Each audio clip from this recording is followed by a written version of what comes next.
स्वामी समर्थ. नमस्कार. माझ्या अजित ब्लॉग या यूट्यूब चॅनलवर तुमचं सर्वांचं आज खूप खूप मनापासून स्वागत. श्री रामदास नवमी उत्सव निमित्त आज श्री रामदास मारुती मंदिरमध्ये रात्री 9:30 वाजता कीर्तन आहे. ते मी कीर्तन तुम्हाला तिथे गेल्यानंतर दाखवतो. कुंडली गुरुदेव श्री ज्ञानदेव तुकाराम माऊली ज्ञानेश्वर महाराज की जय. जगद्गुरु तुकाराम महाराज की जय. शांती ब्रह्म एकनाथ स्वामी महाराज की जय. कीर्तन सम्राट नामदेव महाराज की जय. मंगलमूर्ती मोरया. अनंतकोटी ब्रह्मांड नायक महाराजाधिराज योगीराज परब्रह्म सच्चिदानंद भक्त प्रतिपालक शेगाव निवासी समर्थ सद्गुरु श्री गजानन महाराज की जय. अनंत कोटी ब्रह्मांड नायक महाराजाधिराज योगीराज परब्रह्म सच्चिदानंद भक्त प्रतिपालक अक्कलकोट निवासी स्वामी समर्थ महाराज की जय. अनंत कोटी ब्रह्मांड नायक महाराजाधिराज योगीराज शिर्डी साईनाथ महाराज की जय. गुळवणी महाराज की जय. परमपूज्य वासुदेवानंद सरस्वती स्वामी महाराज की जय. ब्रह्म चैतन्य गोंदवलेकर स्वामी महाराज की जय. स्वरूपानंद पावस महाराज की जय. राष्ट्रसंत समर्थ रामदास स्वामी महाराज की जय. भारत माता की जय. आर्य सनातन वैदिक हिंदू धर्म की जय. छत्रपती शिवाजी महाराज की जय. धर्मवीर संभाजी महाराज की जय. मंगलमूर्ती मोरया. सियावर रामचंद्र की जय. महारुद्र हनुमान की जय. गोपाल कृष्ण भगवान की जय. आद्य क्रांतिकारक वासुदेव बळवंत फडके महाराज की सर्व क्रांतिकारक महाराज की. मंगलमूर्ती मोरया. आजच्या या विशेष कार्यक्रमाबद्दल उपस्थित असलेल्या आणि येणाऱ्या सर्व श्रोतृवर्गाचं मी अत्यंत मनपूर्वक स्वागत करतो आणि उपस्थित असलेल्या आणि येणाऱ्या सर्व श्रोतृवर्गांच्या चरणावर या गादीवरून मी साष्टांग नमस्कार करतो आणि आपल्या सर्वांच्या आशीर्वादाने ही कीर्तनाची सेवा मारुतीरायांच्यापर्यंत जावी आणि हनुमंताने आम्हाला वरदान द्यावं आणि या वरदानाप्रमाणे प्रभू रामांचं प्रेमाचं कीर्तन आणि रामदास स्वामींचं कीर्तन या ठिकाणी करण्याची अनुमती त्यांनी द्यावी आणि म्हणून त्यांना सर्वांना प्रार्थना करतो आणि कीर्तनाच्या नमनाला सुरुवात करतो. या ठिकाणी या मंडळातल्या लोकांनी अध्यक्ष आणि बाकीच्या सर्व त्यांच्या या लोकांनी हा रामदास नवमीच्या दृष्टिकोनातून एक वेगळाच असं आध्यात्मिक कीर्तन आणि उद्याचं समाधीचं कीर्तन महानिर्वाणाचं कीर्तन असे 2 कीर्तन या ठिकाणी आयोजित केली आहेत. याबद्दल मी त्यांचे आत्ताच आभार मानून ठेवतो आणि धन्यवाद देतो. कार्तिकीच्या माऊलीच्या एका वेळेला माझं कीर्तन या ठिकाणी झालं. साथीदार हीच मंडळी होती. माझ्या बाजूला संगीत रत्न असलेले आमचे कर्वेबुवा कीर्तनाला आहे आणि या ठिकाणी आज नवीन तबली आहेत. मी त्यांचं स्वागत करतो आणि या दोघांच्या साथीच्या जीवावरती मी कीर्तनाला सुरुवात करतो. सर्वांनी हात जोडायचे. जमलं तर डोळे मिटून शांत ध्यान करायचं. माझ्याबरोबर म्हणायचंय. गुरुर्ब्रह्मा गुरुर्विष्णू गुरुर्देवो महेश्वरः गुरु साक्षात परब्रह्म तस्मै श्री गुरवे नमः. या कुंदेंदु तुषारहार धवला या शुभ्रवस्त्रा या वरदंडमंडित करा या श्वेत पद्मासना या ब्रह्माच्युत शंकर प्रभृतिभिः देवैः सदा वंदिता. सामां पातु सरस्वती भगवती निशेषजाड्यापहा. नेत्री 2 हिरे प्रकाश पसरे अत्यंत ते साजरे. माथा शेंदूर पाझरे वरी वरी दुर्वांकुराचे तुरे.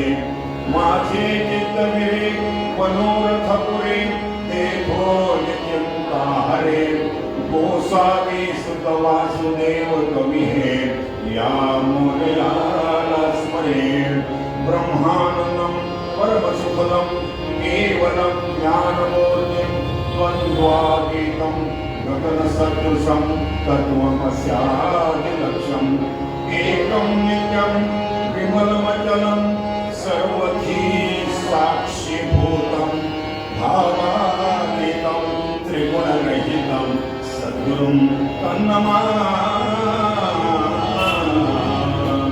अलंकापुरी पुण्यभूमी पवित्र तिथे नागतो ज्ञानराजा सुमार्ग तया आठविता महापुण्यराजी नमस्कार साष्टांग ज्ञानेश्वरासी या देवी सर्वभूतेषु विद्यारूपेण संस्थिता नमस्तस्यै नमस्तस्यै नमस्तस्यै नमो नमः या देवी सर्वचंद्र की जय भगवान गोपाल कृष्ण महाराज की जय मंगल मूर्ति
वसणार. आपण हा बंद करायचा, आवाज कापला जाईल.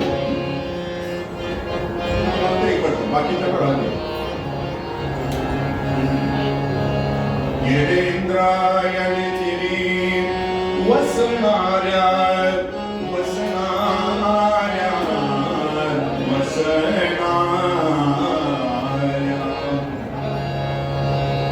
वसणाऱ्या रे वसणाऱ्या इंद्रायणी तिरी वसणाऱ्या इंद्रायणी तिरी वसणाऱ्या इंद्रायणी तिरी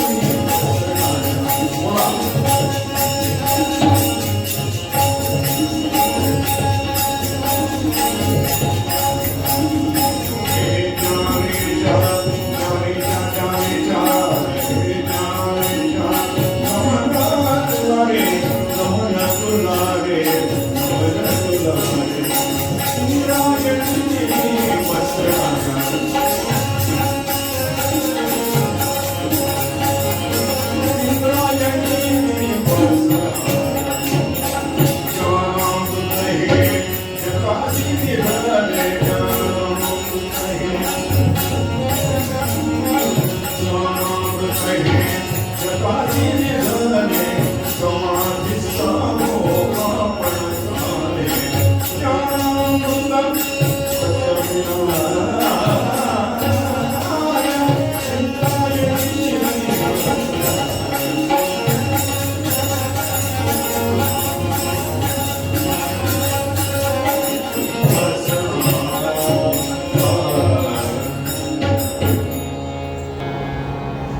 संत श्रेष्ठ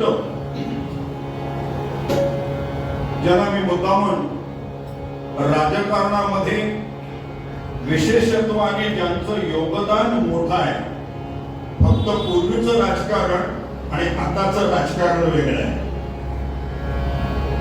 मुख्य ते हरिकथा निरूपण आणि दुसरे ते राजकारण.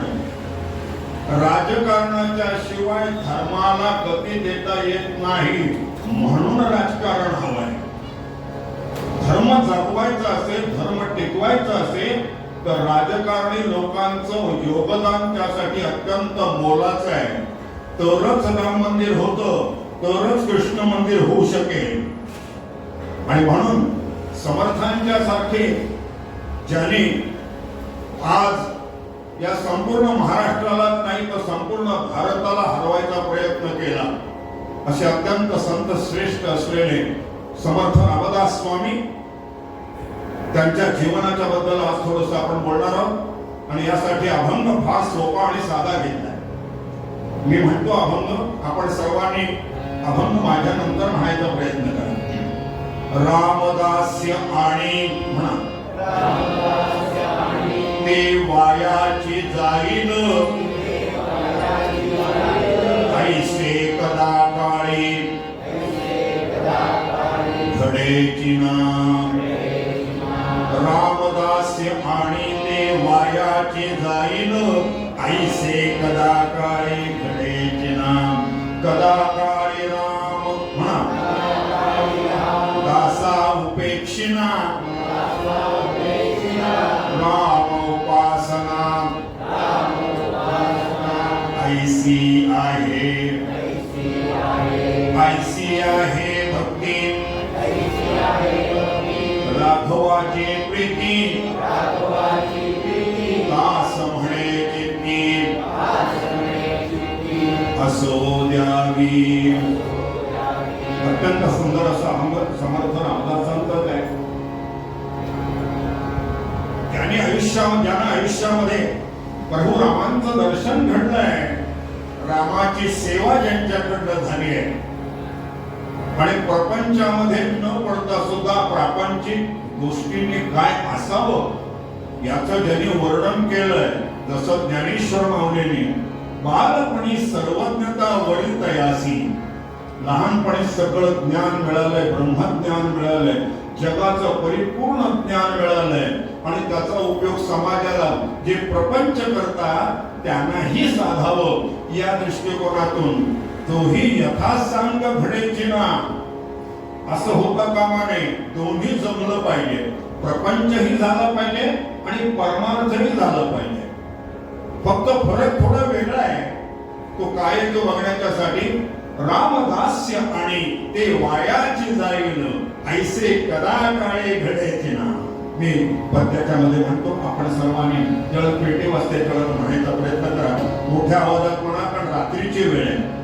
एरवी संध्याकाळी मी तुम्हाला म्हणायला सांगितलं नसतं, पण रात्रीच्या वेळेला म्हणायला सांगतो, कारण त्याच्यामुळे जागृतता राहते. निदान पूर्वरंगात तरी जागृतता राहावी अशी इच्छा आहे.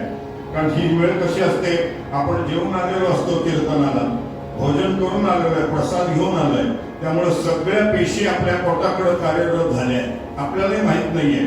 त्यामुळे मेंदूकडच्या पेशी सगळ्या इकडे खाली येतात आणि त्या खाली आल्याचा परिणाम असो मेंदू शांत राहतो. आणि तो शांत राहिला की मग ब्रह्मानंदी लागले टाळी कोण देहाते सांभाळी, अशी स्थिती कीर्तनात असते. अनेक वेळा लोक पडलेली पण मी ऐकली आहे. पण आता तसं इथं काही पडायचं कारण नाहीये. बाकी मुद्दाहून तुम्हाला दिली, काही काळजी करायचं कारण नाही. पडोल पडला तरी भिंत माग आहे, त्यामुळे काही घाबरायचं कारण नाही. अशा पद्धतीने आपण म्हणायचा प्रयत्न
दिवसा प्रकाश नसणे ये कामिनी लाजनाम पद्मावेन तळे निरक्षरंची ती साजिरा गोलिराम दात्याला धनलोभनित्य वसते दारिद्र्य विद्वज्जनी आणि दुष्टांचा पकडा महिपती गृही ही सात शल्ये मुनी पुंडरी गौरदे.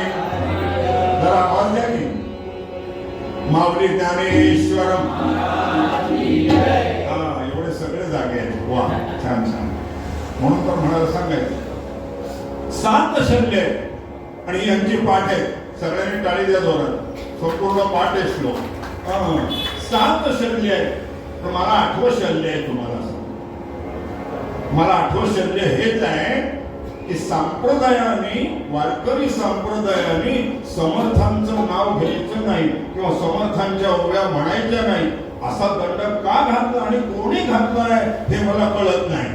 माफ करा मला, माझं काही वैर नाही. सगळे संप्रदाय मला सारखे आहेत, पण मी कोणत्याही संप्रदायाचा नाही. सगळे संप्रदाय माझे आहेत, सर्व धर्म माझे आहेत, पण मी कोणत्याच धर्माचा नाही. असं वाक्य यांचं अवतर मेहरबाबांचं आहे. मी ते वापरत नाही, कारण मी हिंदू धर्माचा कट्टर आहे. याच्यामध्ये वाद नाही. कुंडली कवरते आणि म्हणून समर्थ रामदासांच्या बद्दलची काय अशी प्रतिक्रिया आहे त्याचं मला अत्यंत वाईट वाटतं की समर्थांनी काय तुमचं हे केलं. तुम्हाला उलट दोन्ही यथासांग त्यांनी सांगितलंय. प्रपंचही घडला पाहिजे आणि परमार्थही घडला पाहिजे. त्यांनी प्रपंच केला नाही याचं कारण जगाचा प्रपंच करायचा होता. जगाला प्रपंच कसा करायचा आणि परमार्थ कसा साधायचा याचं ज्ञान त्याला द्यायचं होतं. आणि म्हणून दास बोध घेतला, दासांचा बोध घेतला. सगळ्यात महत्वाची गोष्ट जर त्यातली असेल, आजच्या अभंगातला शब्द पाहिलाय, रामदास्य आणि ते वायाची जाई ऐसे कदा काळे कडे. काय कॉन्फिडन्स आहे. संतांच्या मध्ये असलेला कॉन्फिडन्स फार महत्वाचा आहे. तुम्ही कोणाचं दास्य करताय ते जर रामाचं दास्य केलं तर वाया जाईल असं वाटत नाही. आणि याला कारण एकच आहे, वाया जाण्याच्या ज्या गोष्टी आहेत ना त्या काही गोष्टी अशा आहेत की त्या वाया जातातच. नाही म्हटलं तरी, किती केलं तरी वाया जातात. बाजारामध्ये जे दुधाचं पात्र आहे ते भाजीला वापरलं जात नाही आणि भाजीचं जे पात्र आहे ते दुधाला वापरलं जात नाही. त्याचं कारण आहे, दुधाचं पातेलं भाजीला चालत नाही, भाजीचं पातेलं दुधाला चालत नाही. दुधाचं पातेलं स्वतंत्र आहे आणि याला कारण एकच आहे, दूध नासण्याचं कारण जर कोणतं असेल तर काही ना काहीतरी त्याच्यात पडलं की ते नासलंच. पण नासलं म्हणजे वाया गेलं का? हल्लीच्या भाषेत सांगायचं तर नाही, कारण त्याच्यापासूनच ते काय तयार करतात ना तुम्ही, पनीर. लोकांना काही इतकं वेळ लागलाय सध्या. शेवटचे दिवस येतात ना त्यावेळेला बोलायला जवळ कोणी नसतं, बायको कुठेतरी स्वयंपाक करत असते, हा बिचारा पडलेला असतो आणि तो विचार करतो मी आयुष्यभर काय केलं. आयुष्याच्या शेवटी काही लोकांचं असं असतं. एका जणाला मी विचारलं, म्हटलं का हो इतके वर्ष तुम्ही जगला? ते म्हणले काय करायचं, मरण येतच नाही म्हणून जगलोय. अर्थात हे वाईट नाहीये, मरण येत नाही तो पण जगणं हे आवश्यकच आहे. त्याच्यामध्ये करतो काय आम्ही, वाया जातं म्हणजे काय होतं तर वाया जातं, आयुष्य वाया जातं. म्हणून काळ चोर घिरट्या बहु घाली आणि पामरा तुझ कशी निज आली. जाग जाग स्वरूपी निज नाया आणि जातसे अमोलिक वय वाया. हाताला चाललाच आहे, कडेला इकडे इकडे सगळ्या रेकॉर्ड लावल्या देवाच्या नावाच्या. श्रीराम जय राम जय राम जय राम जय राम. म्हातारा वरती पाहतोय, डोळे मोठे झालेले, श्वास शेवटला चाललाय आणि एवढ्यामध्ये त्याच्या लक्षात आलं. म्हणून तो काय म्हणतोय, म्हातारा पोरांना बोलवलं, इकडे या, हाताने बोलवलं, मन मन मन मन मन. पोरं बिचारी विचार करताय. बहुतेक याला श्रीमन महागणाधिपती म्हणायचं आहे. तो श्री बोलता येत नाही आणि मन म्हणजे एकच आहे, श्रीमन महागणाधिपती. एवढं म्हणून आपला बाप जर जीव सोडत असेल तर त्याला सांगणं गणपतीच्या इथे त्या ठिकाणी जाता येईल, मंगलमूर्तीच्या चरणाशी जाईल. आणि म्हणून तेवढ्यात त्याने वैद्यानं बोलवलं. वैद्य म्हणजे औषध देणारे, मात्रा करणारे. त्याला सांगितलंय पा म्हणाले शेवटची वेळ आली आहे, तुमच्याकडे काही मात्रा आहे का की जी यांच्या जिभेला चाटली की ते बोलतील आणि श्रीमन महागणाधिपती म्हणतील. वैद्य म्हणला एकच आहे मात्रा माझ्याकडे, पण फार महाग आहे.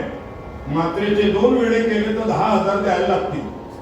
बोलतील बोलतील पण 10,000. तो म्हटलं 2 काय 4 नाही 6 वेळे करा, काय 25-30 हजार पाहिजे ते सगळे तुमच्या अकाउंटवर ऑनलाईन पाठवतो. पण म्हणाले मात्रा घाला त्या. वैद्याने बिचारे 6 त्या कांड्या ओवाळ केल्या, त्याच्या वडिलांचं त्यांच्या टीव्हीला लावल्या आणि एवढ्यामध्ये ते वडील त्याला सांगतायत, अरे मंत्री व्हायचंय रे, मला मंत्री व्हायचंय, कुंडली लक्षात घ्या. आणि ते वायाची जाईल ऐसे कदा काळी घडे, कदा काळी देव राम भक्ता उपेक्षिणा राम उपासना ऐसी आहे. रामाची उपासना सांगितली समर्थांनी, श्रीरामाचा जप सांगितला. आणि हा रामाचा जप त्यांच्याकडे जो आलाय तो मध्वाचार्यांच्याकडनं आलेला आहे. ज्याच्याकडे श्रीराम जयराम जय जय राम त्रयोदशाक्षरी मंत्र दिलाय आणि त्या मंत्राचं सामर्थ्य सगळ्यात महत्वाचं सांगितलं. आपल्या लक्षात घेण्यासारखं आहे की मंडळी, हा रामाचा जप दिला, राम नाम दिलं, सगळं दिलं आणि ते म्हणाले राम दास्य. दास्य शब्द फार महत्वाचा आहे. माऊलीने फार सुंदर वर्णन केलंय दास्य स्वरूपाचं. दास्य स्वरूपाचं रामदास्य या शब्दाला जर बोलायचं असेल, थोडा मला आवाज ब्रॉड करा, किंचित येईल का त्याचं तुम्हाला करतो, मला माहित नाही.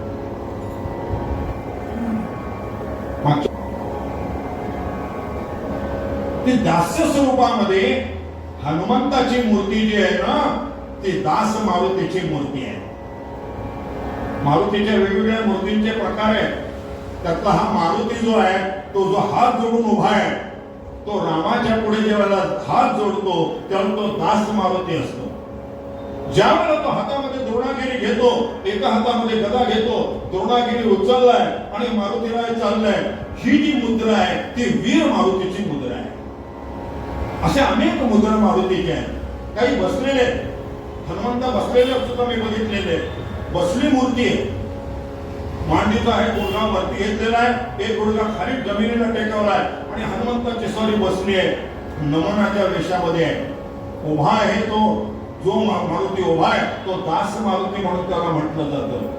वीर मारुती वेगळा, दास मारुती वेगळा. आणि हा मारुती जो आहे त्या दासाचं महत्व सांगितलं आहे. एक गोष्ट सगळ्यात महत्वाची सांगतो, दासाला किती महत्व आहे. द म्हणतोय मी, लक्षात घ्या. काही जणांच्या ऐकण्यामध्ये जर ड आला तर मोठी पंचायत आहे. मी दासांच्या बद्दल बोलतो, आता नंतर उन्हाळ्यात होणारच, ते येणारच. पण दास कशाला म्हटलं? दासाचं महत्व किती माहिती का? मालकापेक्षा मोठे. बुवा काय स्टेटमेंट केलंय तुम्ही? असं कसं स्टेटमेंट करता तुम्ही? मालकापेक्षा दासाला शेवटचा जो काळ आहे त्या काळामध्ये लक्ष्मणाने आज्ञा मोडली आहे. लक्ष्मण आत आलाय आणि त्यावेळेला काळाने सांगितलं होतं, रामचंद्राने सांगितलं होतं की जो कोणी ही आमची मीटिंग मध्ये येईल त्याला देहांत शासन आहे. आणि म्हणून लक्ष्मण गेलाय कुठे? शरयू नदीमध्ये. आणि त्याच्या पाठोपाठ कोण गेलाय? प्रभू राम गेले. रामाने देह अर्पण केलाय. मारुतीच्या बाबतीत तसं नाहीये.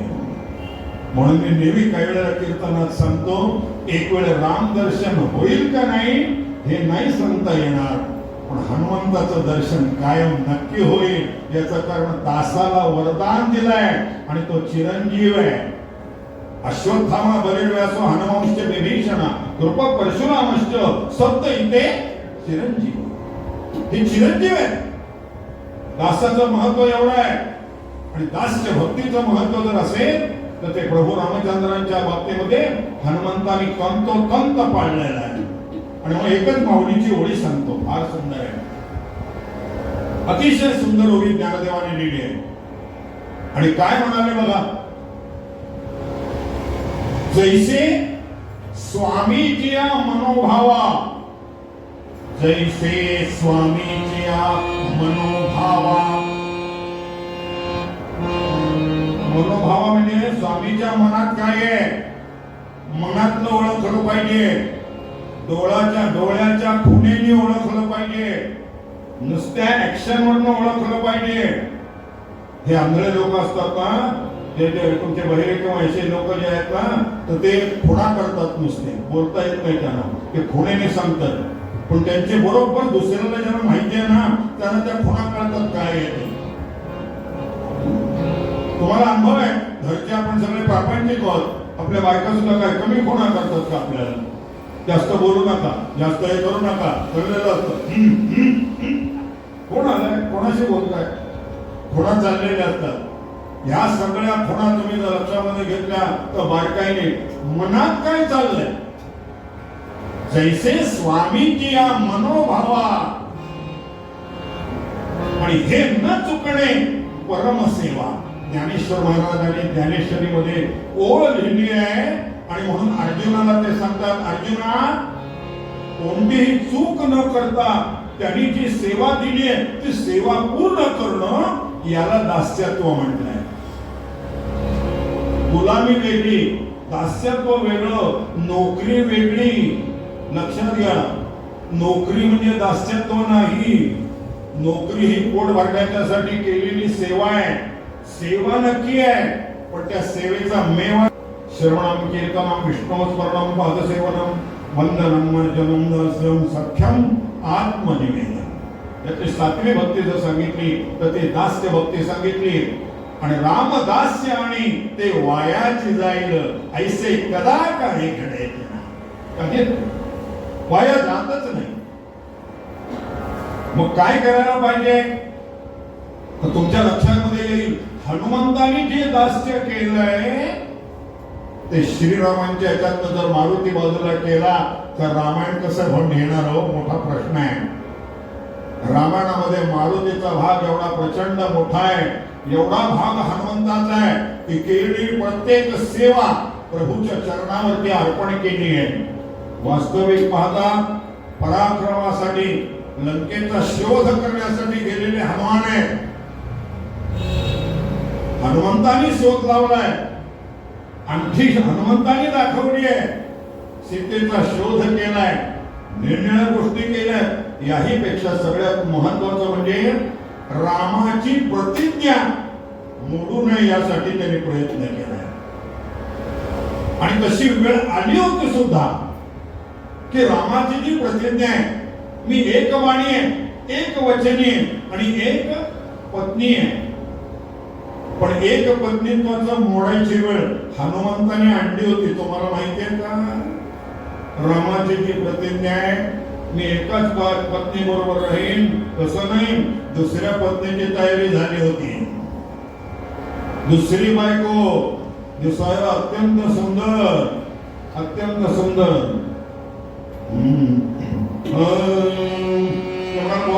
तुम्ही वेगळंच रामायण सांगताय, दास्यत्वासाठी सांगताय. स्वामीची आज्ञा आहे, पण ती सुद्धा मोडायला लागायची काही वेळेला प्रश्न आहे. येथे कुठे दिसेन, येथे कुठे येथे कुठे मध्यम एकदम, येथे कुठे दिसेन श्रीरामचंद्र सेना, हा कारिते म्हणून ही दासी चंद्रसेना.